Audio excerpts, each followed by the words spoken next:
Hi, it's John at Costa Mesa R&D.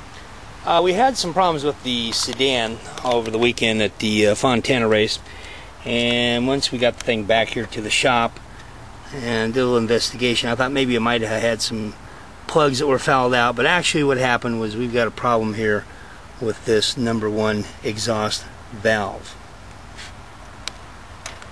If you take a look here, you can see that the valve has pulled through the retainer.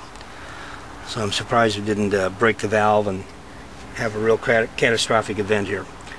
Well, we're going to try and see if we can change this valve spring and the retainer and keepers without removing the cylinder head. What I need to do is hold the valve closed while I get the spring compressor out here to remove it. But to do that, there's one of two ways to do it. You can either inject air into the spark plug hole, which if the valve was closed all the way, that would probably work alright. But since we have a problem with the valve pulling through the retainer, I'm going to use a piece of bungee cord here. I'm going to shove that down the spark plug hole. Now I've rotated the crank so that we're about 30 degrees or so before top dead center. And now that I got the bungee cord in there, I'm going to rotate the engine as far up as it would go, and that looks like that's it right there. And now we'll see if we can get that valve off. Alright, I'm going to pull this rock arm assembly off.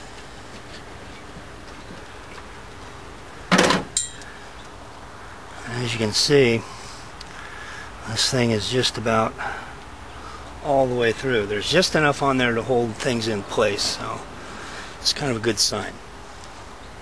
I kind of suspect that this is going to be on there, and we may have to take a hammer and kind of loosen it up a little bit. Alright. This is the spring compressor that you use in a situation like this. It goes around the spring, and then you tighten this down to compress the spring.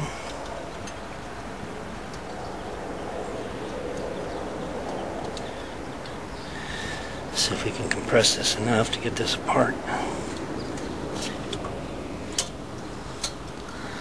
Alright, I think I'm going to have to get a magnet to get those keepers out.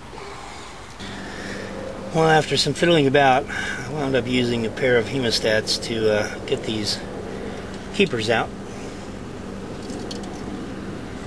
And there we are. What you can't see on the camera are some very fine little cracks in here, and that allowed the keepers to pull through. This is a very, very weak valve retainer because it has all this material down here. On the earlier model 817, 843 motors, we're using a square cut keeper. We didn't have this problem because the keepers were much shorter, which meant that there was a lot more up in the top of the retainer. So we're going to replace this with another 903 retainer, and hopefully we can get through the rest of the season before we put our new cylinder head on. I put the new retainer on, new used retainer, and as you can see the stem sticks up quite a bit over where it was. And if we look at the #1 intake valve, we can see that it's actually sunk down in. So probably before I get down here, I'll probably change that retainer and set of keepers as well. The keepers, I want to show you those because they've worn very, very badly, and they're going to have to be replaced. So it's just one of the things you have to do when you race. Well, as you can see, the valves stick up above the top of the retainer like they should now.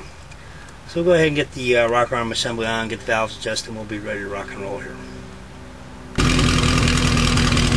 Well, here we are. Probably need to do a little tune-up on this, and then we'll be ready to go racing one more time. Hey, Spitfire, where are you, dude?